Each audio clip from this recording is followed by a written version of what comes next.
Hey guys, UWG Nick here, and welcome to my Sunday snippet. So what's going on? What has happened since last time? Not much, I have to admit. For those of you who have been following along the channel, you might know that we are closing in on the end of Valley at least, and after that, I'm gonna start playing Subnautica. I've actually started playing it already. And I finished Valley. This last episode of Valley will probably come out in the coming week. And after that, I'm going to start playing Subnautica. I also got some recommendations for some other games that I should check out. It was, the comment was actually dropped on my last Sunday snippet. So you can go check out the comments there if you want to read about them. But the guy suggested Dauntless and Code Vein. Dauntless I might actually check out because it's a free-to-play game, which means, why not check it out? And it's a Monster Hunter-esque boss rush kind of hunt big monsters kind of game. I really liked the art style in it. It reminded me in a way of World of Warcraft, vanilla World of Warcraft, where the graphics weren't the best fidelity, they weren't the most realistic, but they had this very interesting own art direction, and there's a little bit of cell shading going on also in Dauntless, so it looked very cool. And as I said, free to play, so why not check it out? The only problem with free to play games is that they are usually chock full of microtransactions, which is understandable. I mean, they've spent a lot of money on making a big game. Of course, they're going to want to get their money back somehow.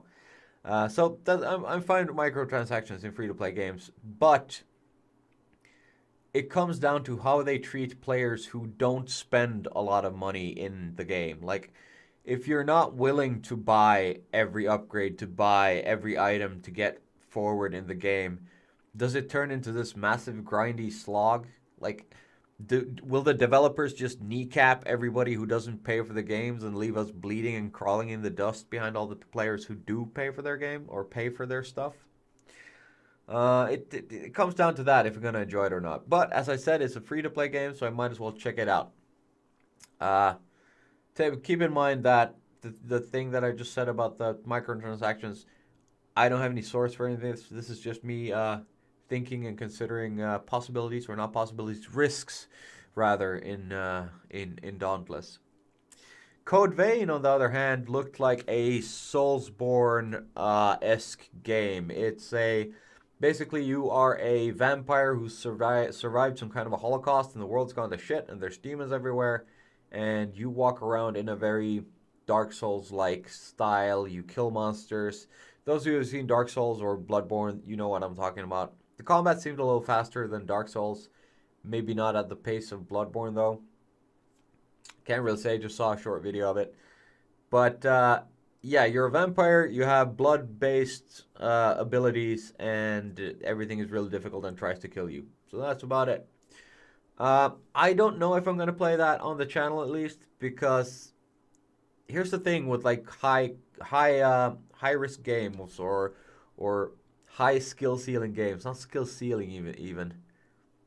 Games with a really steep learning curve, or games that demand a lot of skills, is that if for instance, I've considered before to play Dark Souls on the channel, but I'm afraid that if I start playing that, it's either going to turn into 135 episodes of me not getting anywhere, or I'm going to have to cut out all the material where I fail or not get forward or nothing interesting happens, and just leave the bits that are interesting, which makes for better videos, I admit, and more entertaining videos. But the amount of work, to make a 40-minute interesting video, I'd probably have to play 5 hours because I suck at the game, and I don't nobody wants to see me fail over and over again. Subnautica is in fact quite similar in that sense, because there's so much to do in Subnautica, and a very large portion of it is stuff that nobody wants to see you do. Nobody wants to see you fiddle around in your inventory, moving ship from one locker to another locker for half an hour. It's not entertaining. Nobody wants to see you dick around with the base building aspect for 20 minutes, trying to figure out which pixel is in the way so you can't place it exactly where you want it, what's going on. There's so much fiddly stuff in those games that just don't make for a good video.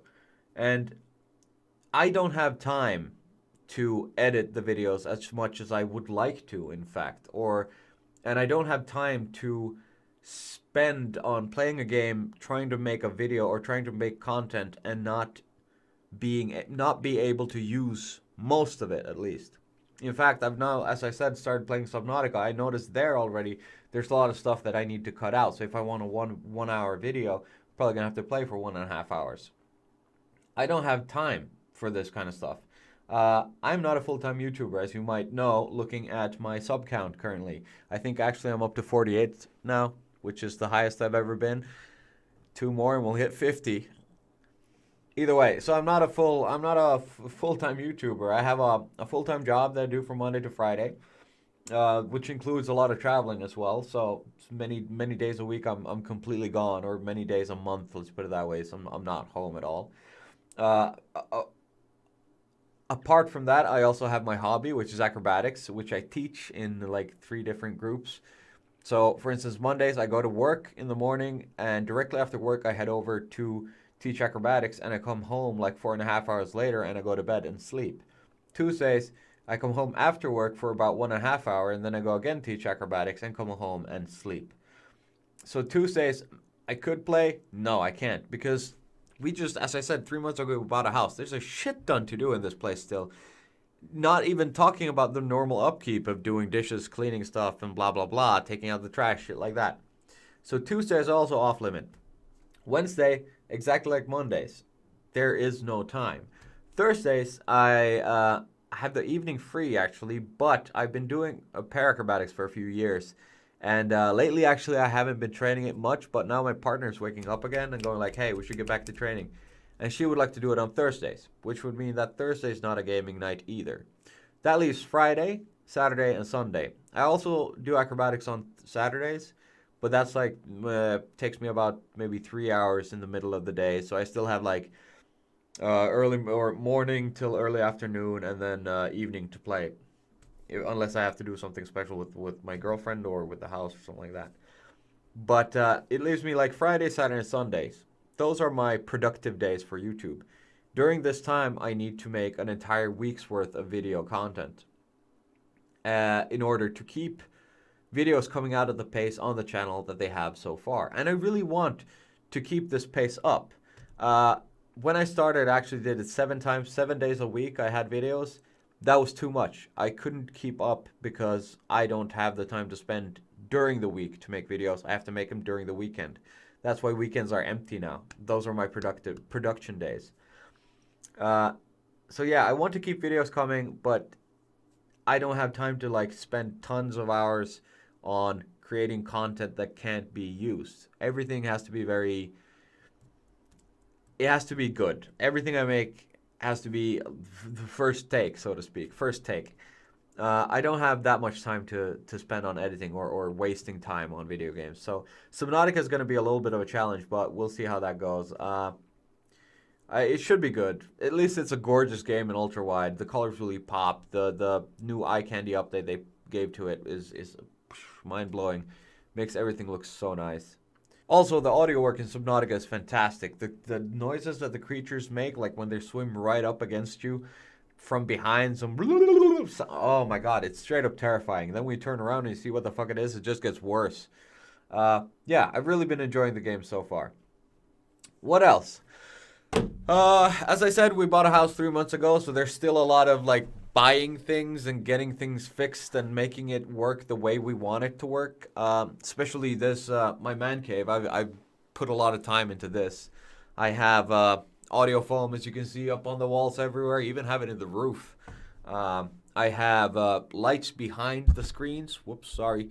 I have lights behind the screens that light me up so that you can actually see me. If I turn those off, half my face is going to be in shadow because the skylight is like right above me. So it doesn't really work. What else? Oh yeah, this thing. I bought a new chair. So this is my new gaming chair. There we go. It's a Marcus from IKEA. I've been wanting a new chair for a long time. Listen, okay? Listen. No, Felix, I'm not going to buy your chair. But I went online and checked, and a lot of people were recommending the Marcus from IKEA. But can you do this? No, it can't do that. But then again, it didn't cost $3.99. And I have to say, this is a very nice chair. It's high backed. You can set the height of which you're sitting, like normal everyday office chairs usually can be done with. You also have a leaning function. I have it locked now because I found a place that I really want or like. But there's a spring-loaded mechanism. That means that you can like slightly lean back and it's not going to go floop. It's actually going to kind of work with you. You can even use it kind of like in rocking motion, I guess. The only thing you lose out on is probably like adjustments as far as the armrests go. They are locked in place on the Marcus chair. They're stuck to the seat. The only way to shift their height is to shift the entire seat's height, so to speak. Other than that, it has a nice, is it lumbar support? Like the lower back, I think it's lumbar support. It has a nice, how do you call it? The back seat or the backrest goes like a little bit out right there at the lower back. So even when you're like leaning back kind of slouchy, it's still keeping your spine straight. Another good thing is how high this back is. Your head actually rests against it when you sit on it. My last chair had it so that the backrest went up to like shoulder height about, so I couldn't lean my head back. I didn't think about it then, but now that I have this one, this is a lot more comfortable if you're just chilling and leaning back. I have to say, I highly recommend the Marcus chair, just as a lot of other people do online. It's a very good chair, and I say for the price, it's probably one of the best gaming chairs you can get. So that pretty much wraps up today's Sunday snippet. I don't have any travels coming up in the near future, nothing I know about, so I should be more consistent with the videos in the coming weeks. For at least 2 or 3 weeks, I'm gonna stay in Finland or stay in my office for work and not have to travel. So that's nice. Upcoming games, as I said, was Final Fantasy 15 and Monster Hunter World when it comes out, which is forever. But next up is Subnautica. I'm also going to check out Dauntless. And thanks to Sean Chandra for leaving that comment with the tips about the games in my last snippet video. I'm definitely going to check out Dauntless. Probably not Code Vein, but flavor or tastes.